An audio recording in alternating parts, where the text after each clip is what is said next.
sides, but some would say, let the bells peal.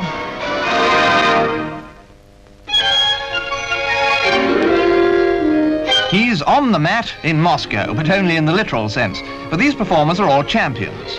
Danilova and Shepilov in an attractive and very graceful performance during the acrobatic championships.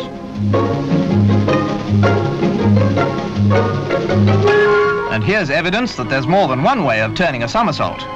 These are Moscow mat masters and no mistake. Russian gymnasts are pretty keen on this kind of thing. They're obviously head over heels in earnest.